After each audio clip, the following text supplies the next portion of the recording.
pegang sesuatu gitu kan. Nah, menurut yang bisa, yang punya mata batin bahwa dia itu pegang, jadi merinding, buntut harimau. Pas gua di base camp itu benar-benar merinding, benar-benar ketakutan lah, karena ada kayak tangan gede gini ya, ke base camp itu kayak gede gini. Tangan. Nah, kita tidak boleh kerja karena akan hujan. Memang benar hujan. Setelah jam 12 kita nggak boleh kerja. Kita harus naik karena tanah gembus.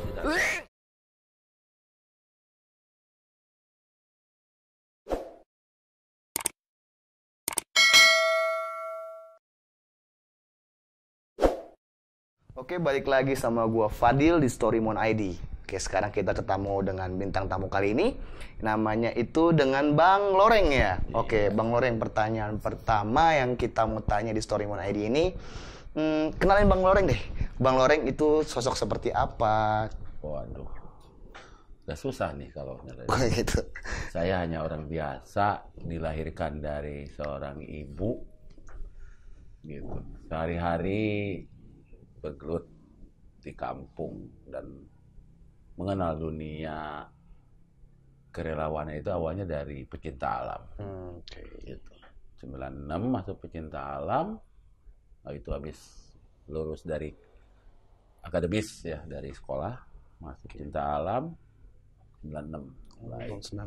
Iya, berjalannya waktu 96 berarti ya masuk terus berkegiatan naik gunung segala macam.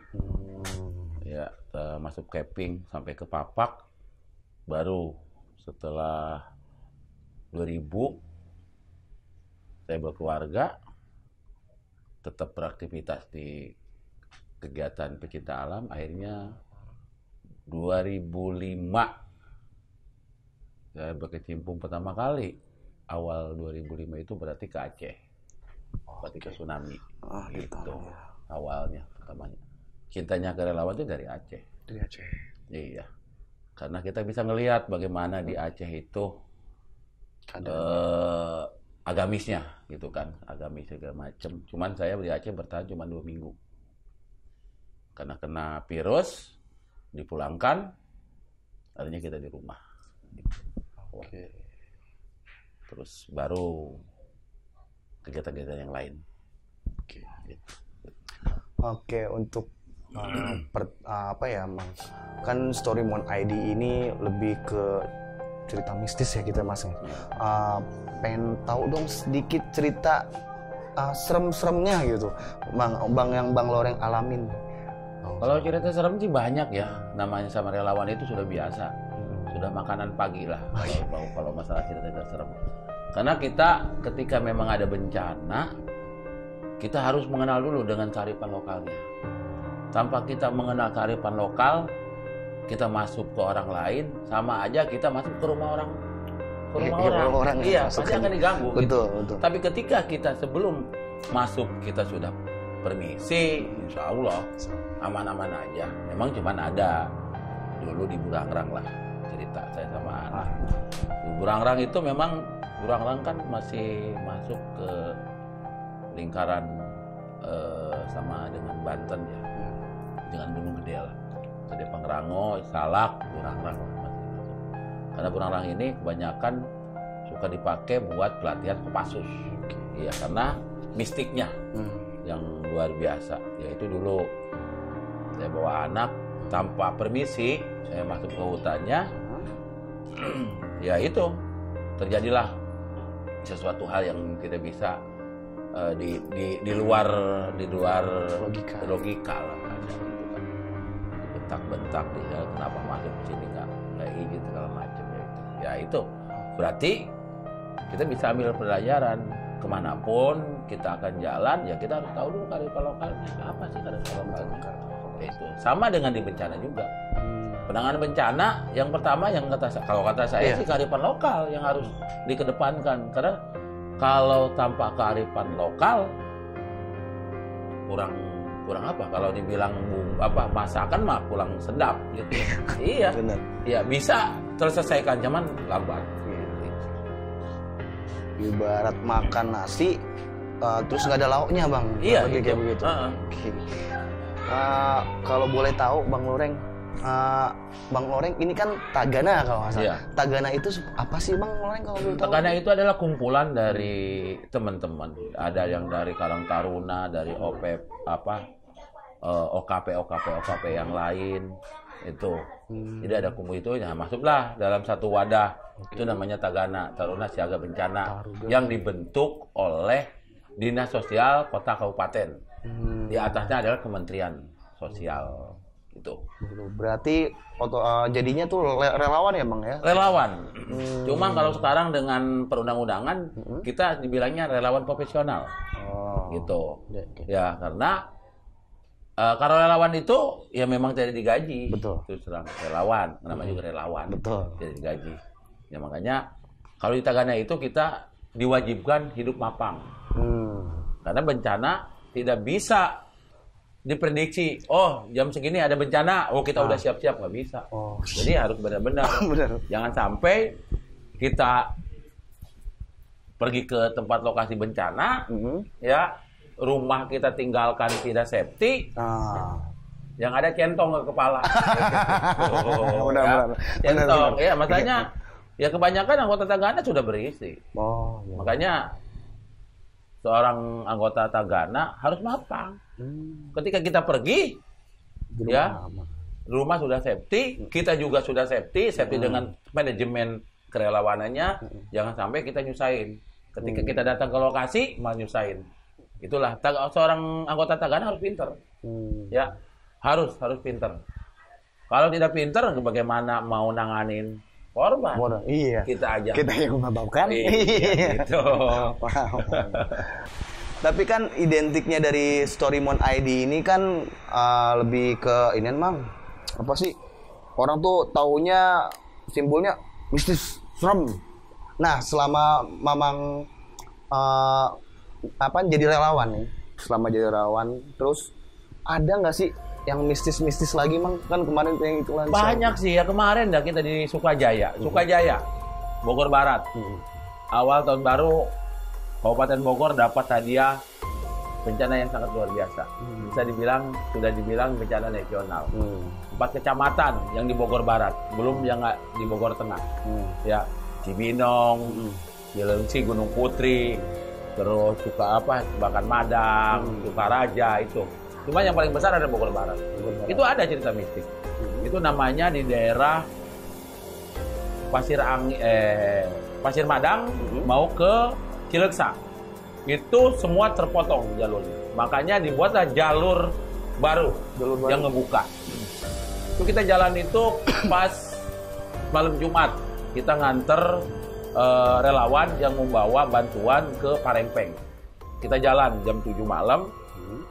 Nyampe ke sana itu ke Cileksa Hilir itu jam setengah 12. Setengah 12 malam? Iya, setengah 12. Padahal jarak cuman kira-kira paling 5 kilo. 5 kilo. Ya karena jalan baru, berlumpur segala macam, ya akhirnya kita lambat. Pulangnya, itu ada kejadian aneh. Dari awal kita mau masuk ke jalur Cileksa, keluar dari Cileksa mau ke Pasir Madang, itu dari ini sudah diikuti sama gonggongan anjing. Ya kalau kita biasa aja lah, namanya di hutan ya. Kita ikutin gonggongan anjing. Ya terus aja pas naik ke atas itu tiba-tiba motor mati.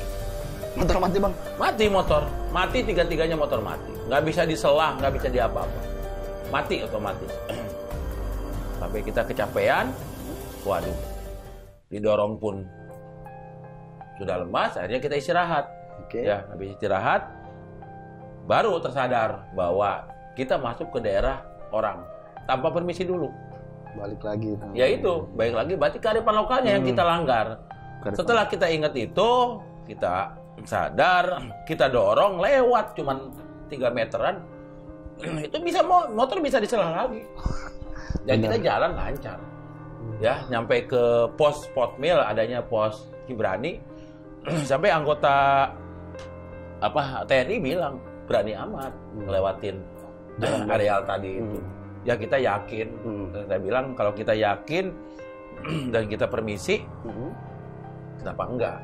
Kok kita sudah permisi kok, gitu. Kita ke sana pun niat baik, betul. bukan untuk apa-apa, untuk membantu masyarakat. Ya, alhamdulillah selamat. Bang, Bang Oreng, sebenarnya sih saya masih belum begitu begitu kurang detailnya yang tadi cerita yang di Burangrang, Bang. Bisa lebih detail nggak, Bang? Lebih gimana gitu? Jadi gini, gua ke Burangrang itu dalam rangka pendidikan dasar STT Watu Kencana. Ada mapalanya namanya Mapala Waska. Gua datang ke sana. Itu tahun kalau nggak salah 2004 apa 2006 ya, pokoknya sudah tsunami Aceh lah. Setelah tsunami Aceh. 2006-an lah. Nah, gua berangkat sama anak gue yang paling pertama, namanya Muhammad Tinggal. Jalanlah ke sana. Itu jalannya ke Cihonjawa, adanya di Purwakarta, Jawa. Itu kita base camp biasanya di rumah Kang Bermen. Kang Bermen ini adalah salah satu anggota kehormatan di Mapala Waska, dan dia di situ RT, ya rukun tetangga di situ. Jadi dia yang mengkondisikan gitu. Nah, kita camp di situ, pagi-pagi baru kita jalan ke hutan. Namanya Lembah Pasir Ayam kalau nggak salah. Lembah Pasir Ayam. Kalau nggak salah. Di ketinggian lumayan lah. Nah di sana itu kita sampai sore, kesorean.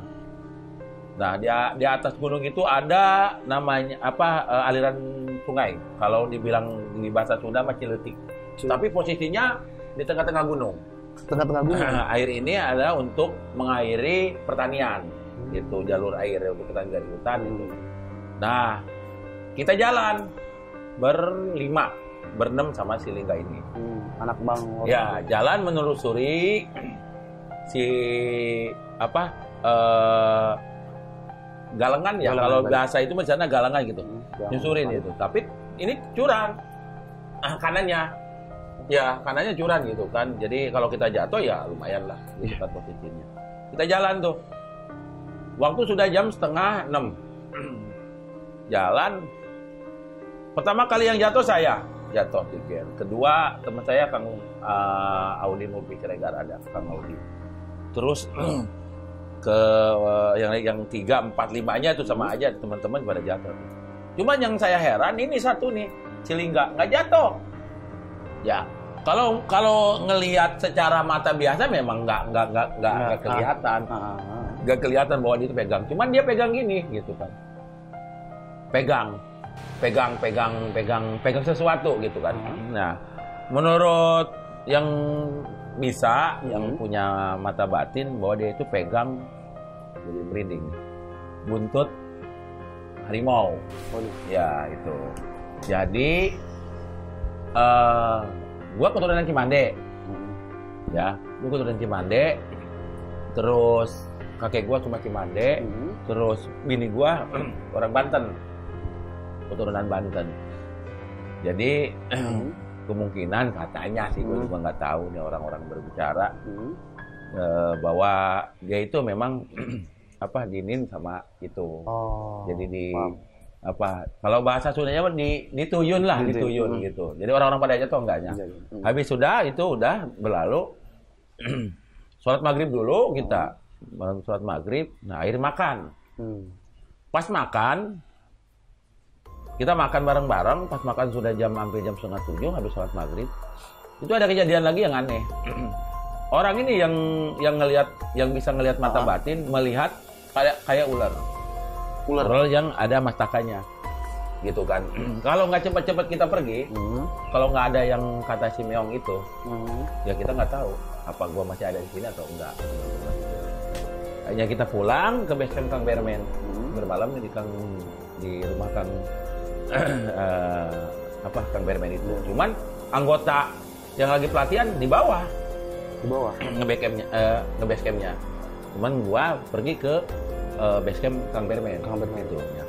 Malam terjadi di bawah sadar. Gua terbangun, gua dimaki-maki sama anak gua. Anak gua posisi dengan sila, tapi ya tahu benar atau enggak ya dalam tahu mimpi, tapi nyata kayak nyata. Dimarah-marahin gua. Kenapa lu kesini nggak ngomong-ngomong katanya. Terus kalau ada apa-apa mau gimana? Gua yang dimarahin sama dia yang sini. Berarti kan otomatis yang di Gunung Salak gitu kan. Ya gua nggak tahu kan, ya segala macam udah tuh. Pas paginya sholat subuh diceritakanlah sama Kang Berman. Ya, nanya ke gua. Kang Roreng asal dari mana? Saya dari Bogor. Terus keturunan mana? Saya keturunan Cimande. Kakek, nenek semua begitu. Terus istri orang Jasinga. Jasinga itu berdekatan dengan Banten di Pantesan. Pantesan gimana? Malam dengar nggak suara gaungan? Ya, ternyata katanya Uyut. Silingga ini adalah yang ini Salak itu. Nah, kejadian lagi itu berawal dulu dengan kita ada pendakian Oktober Bersatu. Itu Silingga ikut pun sama. Anak-anak yang ngawal pun lolos. Waktu di Gunung Gede lolos, anak-anak ngawal Silingga itu lolos. Sampai gua aja sampai nangis, anak gua hilang kemana. Cuman ada akhirnya ada di atas. Ya itu. Jadi kalau dia di Silingga ini, aduh gimana ya dibilang, kalau gua ke hutan agak sedikit riskan. Harus banyak pengawalnya kalau dia naik gunung. Ya dulu Oktober Bersatu ya hampir dibuat heboh. Iya. Yang pengawalnya aja yang jago naik udah nyerah. Sampai gua marah-marahin. Anak gua kemana kata gua. Ternyata udah di atas, udah nongkrong. Gitu. Malamnya lagi bakar-bakar ikan. Bakar-bakar ikan ya kalau salah dulu tuh. Bakar-bakar bawa ayam.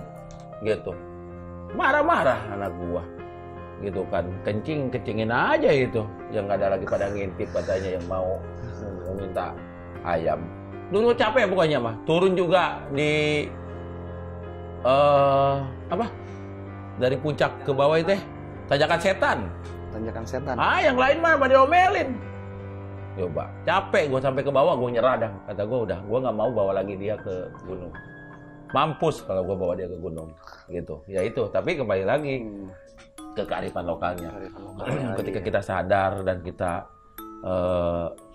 bahwa kita memasukin wilayah lain ya, minimal kita permisi lah, assalamualaikum. Insya Allah dah kesananya lancar. Gitu. Udah jangan bahas lagi kalau gunung Burangrang malah merinding. Bahaya itu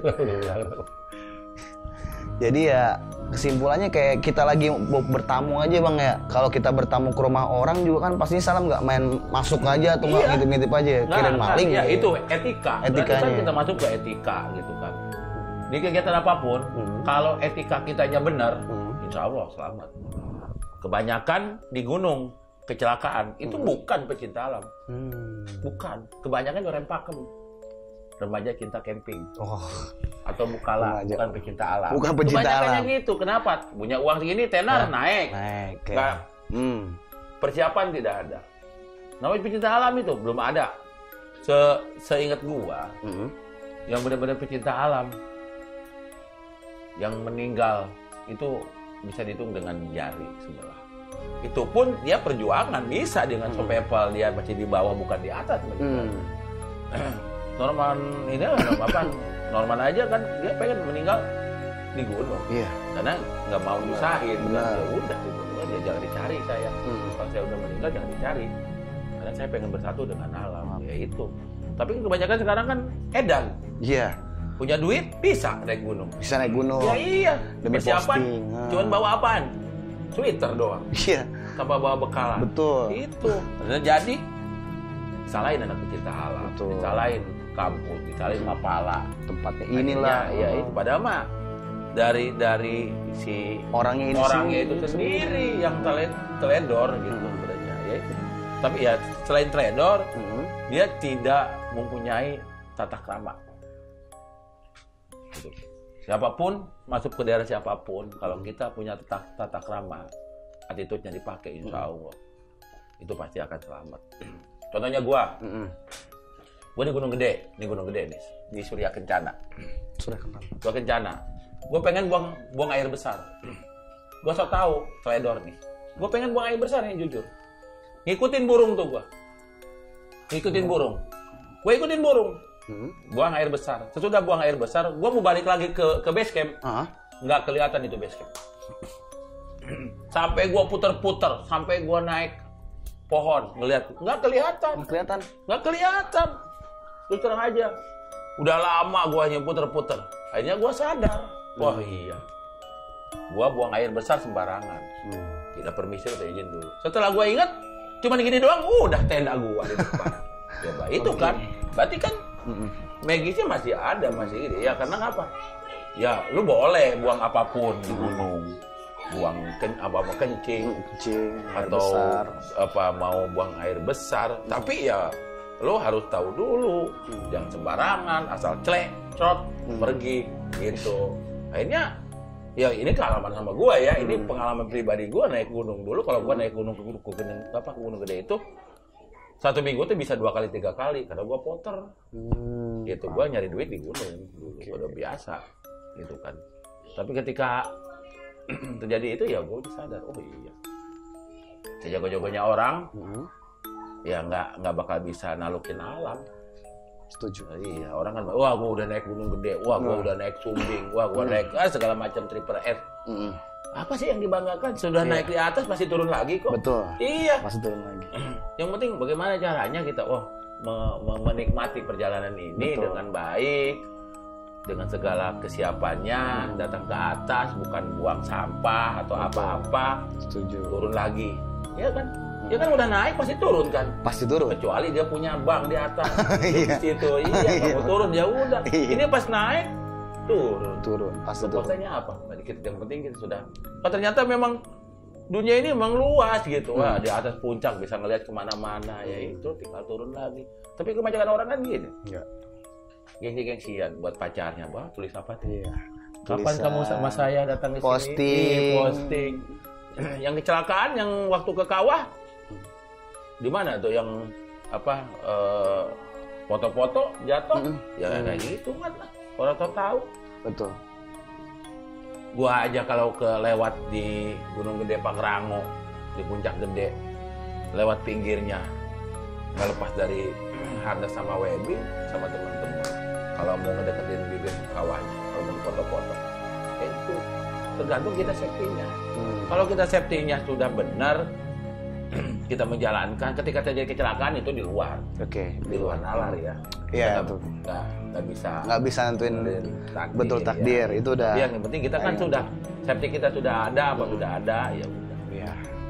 Nggak bilang lagi. Betul. Kalau kata gue, ya kamu meninggalnya di Gunung Gede. Masa kita harus lari? Iya, nggak mungkin. Nggak mungkin. Lari, Bang Emok tadi bawah. Berarti Bang Loreng juga sempat jadi porter juga dulu ya berarti ya tadi Bang?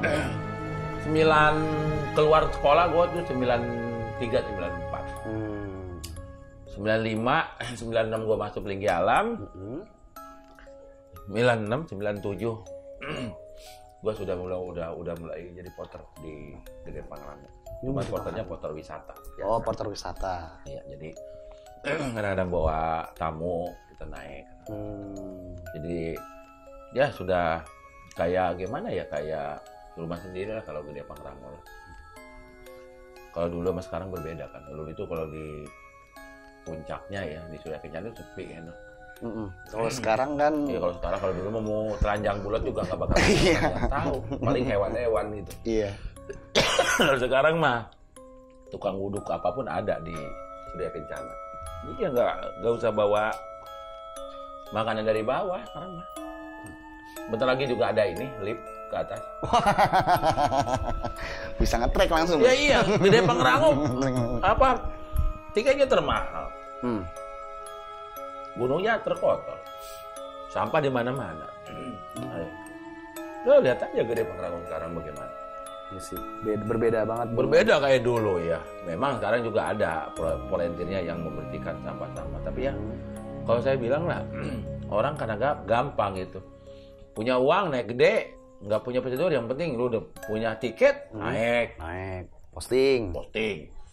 Gede Pangrango, kapan lu ke Gede Pangrango? Gitu posting. Nanti banyak lagi anak-anak yang anak sekolah biasa yang bisa kok Gede Pangrango. Dulu kan susah naik Gede Pangrango. Ngasal. Gua aja sama senior gua naik Gede Pangrango itu persiapan cuma 2 hari. Nih 2 hari naik, kita kan naik malam, sampai pagi tidur, sore kita turun. Persiapannya itu 1 minggu di Keril itu. Apa yang nggak ada di Keril? Gua dulu sama senior. Coklat, minum-minuman, buah-buahan, kulkas masuk semua ke dalam Keril. Persiapan. Karena apa? Karena nggak mau susah.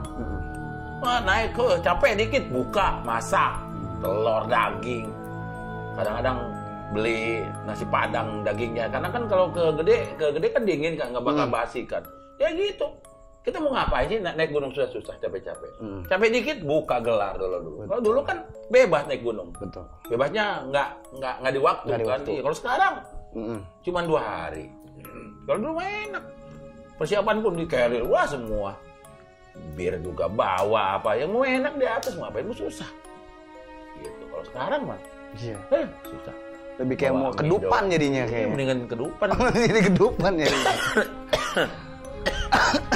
Kayak gitu. Perbedaan dulu sama sekarang jauh berbeda karena kemajuan zaman. Sudah menjamur sekarang. Sudah jadi tren naik gunung itu. Anak muda belum naik gunung, belum anak muda katanya. Katanya. Iya. Apalagi belum posting. I love you, babe.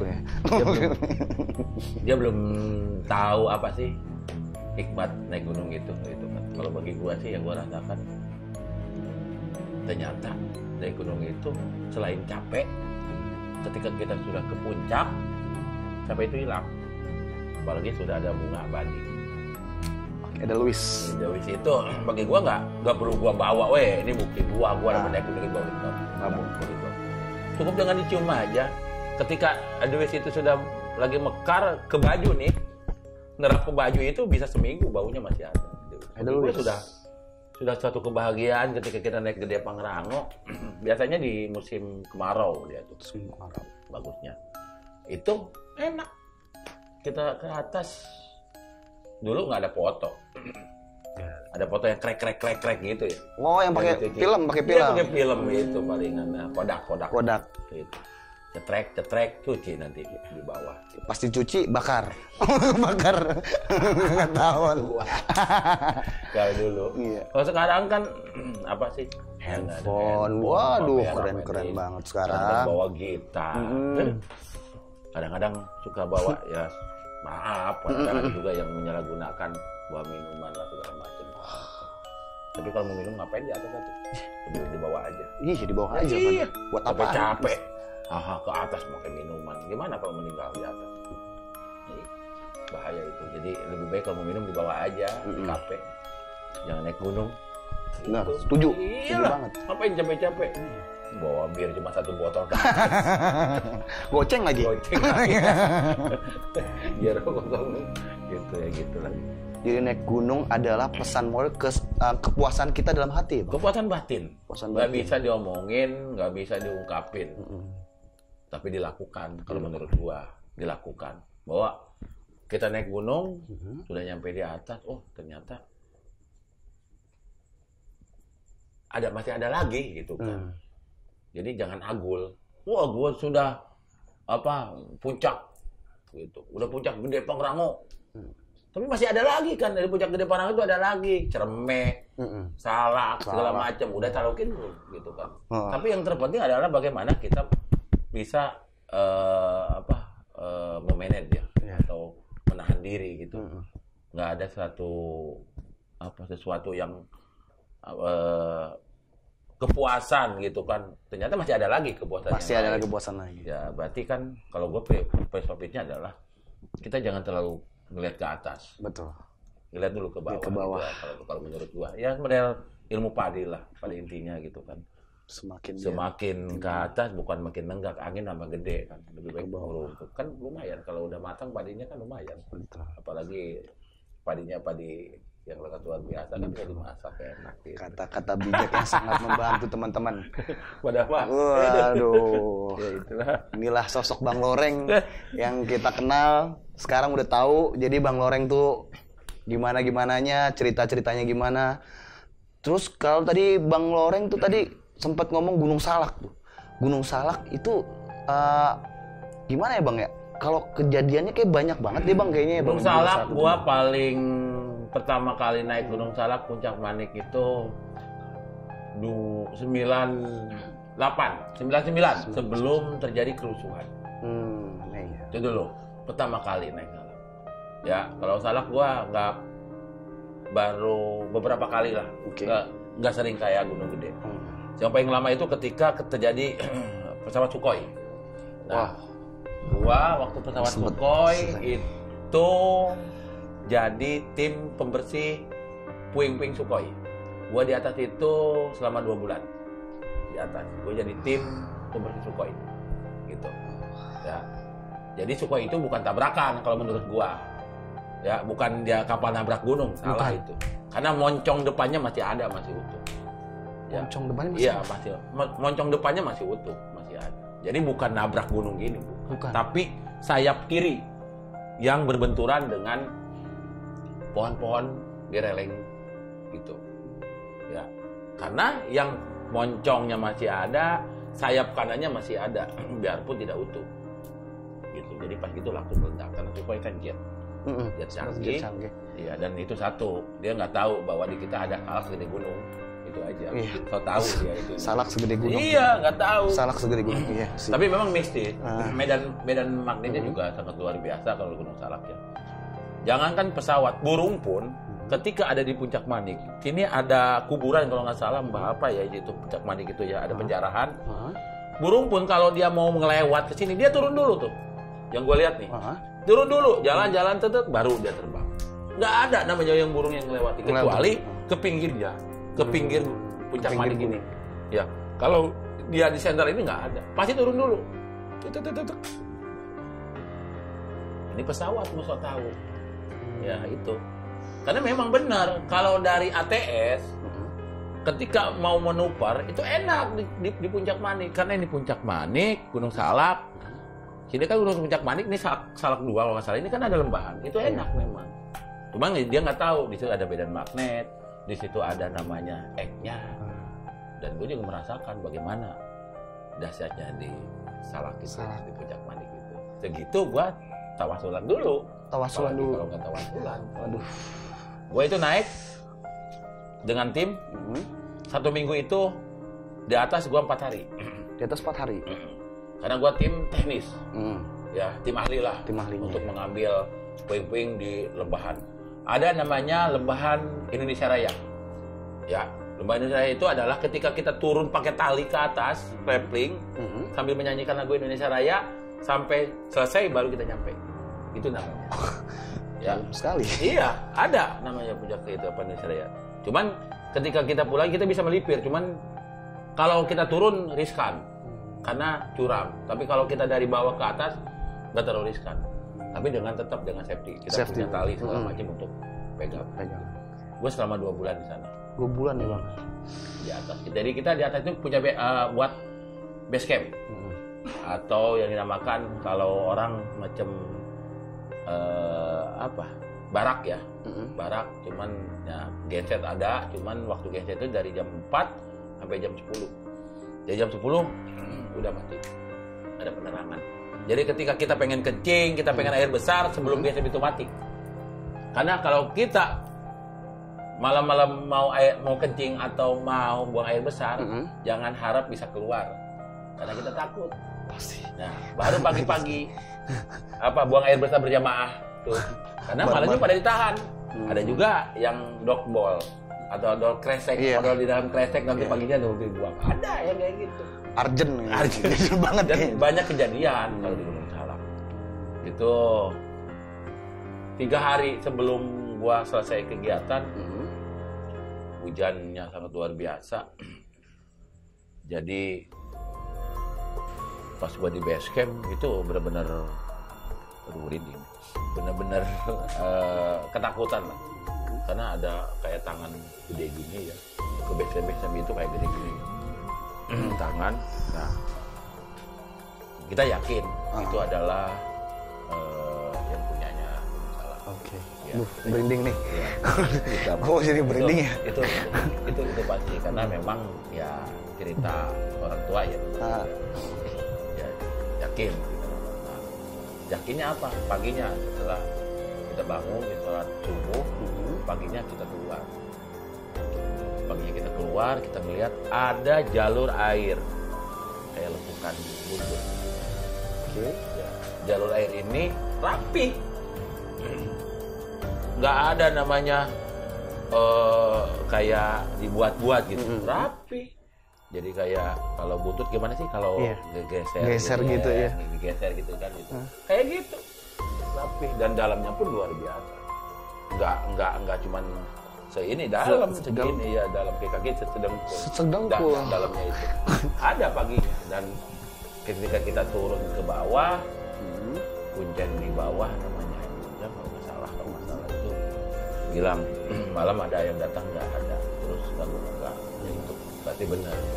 Ternyata kepulangan kita kalau bahasa Sunda dijajak lah, kita akan pulang dijajak, ya benernya terima kasih kalian sudah mengganggu. Dan waktu di pertengahan pun kita pernah ada ke Surupan di atas.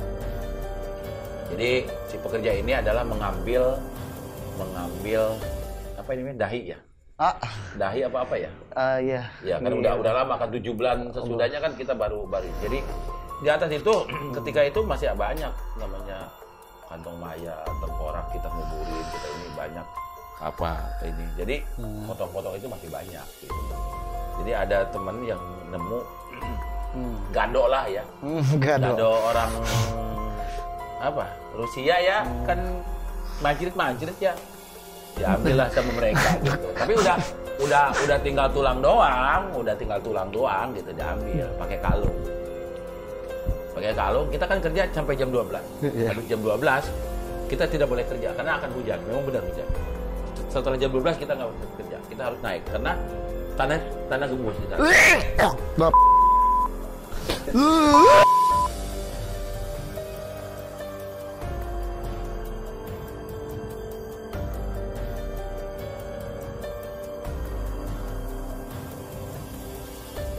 Ya pasti. Tapi kan udah apa? Udah kering, sudah nggak bau. Cuman pas itunya malamnya dia kesurupan dengan bahasa Rusia, kesurupan. Akhirnya pas ditanya-tanya, pas kita buka bajunya, ada di sini digantung. Kita ambil, kita kuburkan, ya dengan sendirinya dia tidur udah sembuh. Ya ternyata gitu. Berarti jangan, kita punya prinsip. Ketika kita di gunung jangan mengambil yang bukan milik kita, gitu. Itu aja prinsipnya. Ya udah biarkan aja, kalau memang kita nemu sesuatu ya udah biarkan aja. Jadi jangan sampai ini diambil, segala macam diambil, jangan. Ya udah, ini bukan milik kita kok. Ini milik dia, ya udah silakan aja. Itu terjadi.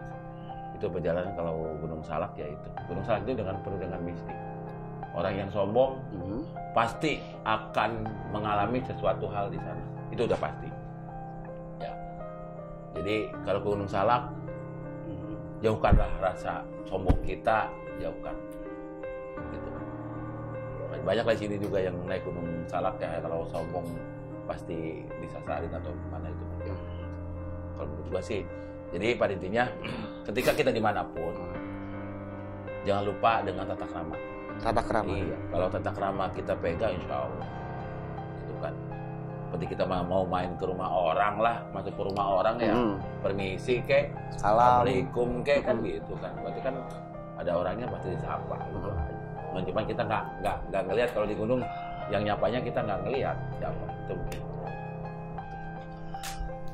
Oke, teman-teman, kita udah dengar semua ceritanya dari Bang Loreng, dan juga udah banyak juga wawasan yang bakal tadi kita dengar. Terus poinnya adalah ketika kita datang ke gunung, jangankan main ke rumah orang aja, kita harus punya etika, punya tata krama, sopan santun, nggak asal aja main nyelonong. Mau boker nggak ngomong bilang, mau kencing nggak bilang. Ya akhirnya seperti itu. Jadi mau kemanapun kita harus punya etika, attitude, sopan santun.